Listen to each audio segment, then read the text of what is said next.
always thought if we could somehow just see the germs around us, everyone would be a lot more careful and we'd get sick way less. Unfortunately, that's still not possible, so I did the next best thing by running a day-long experiment in this 3rd grade classroom. I found this powder called Glow Germ, and just like real germs, when it's on your hands, you can't see it.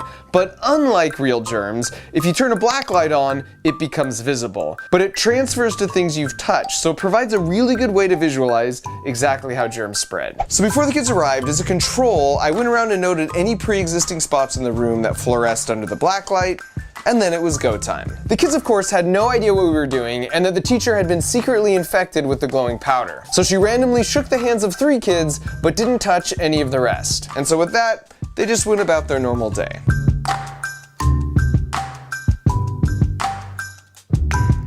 At break, I did choose one random student and he agreed to letting me put some of the powder on his hands too. And then 2 hours later at lunchtime, I checked the results. Remember, everything you see here started with just the teacher and one student having a little of that powder on their hands. And because my flashlight can only illuminate one spot at a time, I used Photoshop to better visualize our observations of where germs were left behind, including on the other kids. Uh-oh, we're pretty hot over here. Oh, right here. And they were actually pretty diligent about washing their hands. This was the desk of the kid that was infected. And what's crazy is that germs could live on a hard surface like this for up to 9 days. And so you can see how important it is to disinfect the things a sick person regularly touches. For example, this was the phone of the teacher in the experiment. Even if you wash your hands really often, if you immediately pull out your phone, a lot of those germs just go right back on your hands. Think about when the last time was that you cleaned your phone. My friend Joanne at the Wall Street Journal recently demonstrated you can clean your phone with an antibacterial wipe every day for at least a year, and it doesn't affect the oleophobic coating at all. And this hopefully gives you a better mental model of why it's really important to wash your hands or use hand sanitizer after being at places like this,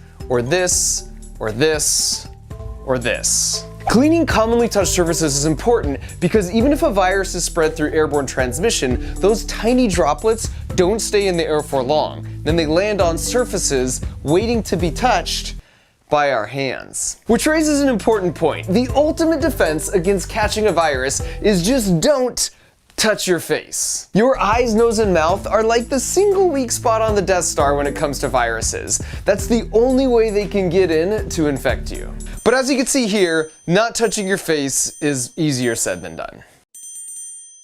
And before you think, yeah, well that's just kids for you, this was what the teacher's face looked like at the end of the day, and she said she tried extra hard to remember not to touch her face. I found this result fascinating, so I put the powder on my own hands for a few hours, and I resisted the urge to touch my face so many times that I fully expected I was going to have a perfectly clean face and the moral high ground.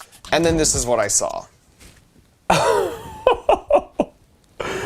What the heck? I genuinely have no idea when any of this came on. Until I reviewed the footage. Oh, well, there you go. On average, we touch our face 16 times an hour, which is why washing hands is so important. It's impossible to catch a virus directly through your hands. It's as futile as shooting the outer surface of the Death Star. The problem is we use our hands to help the virus out by constantly giving it a ride to our figurative Death Star exhaust ports.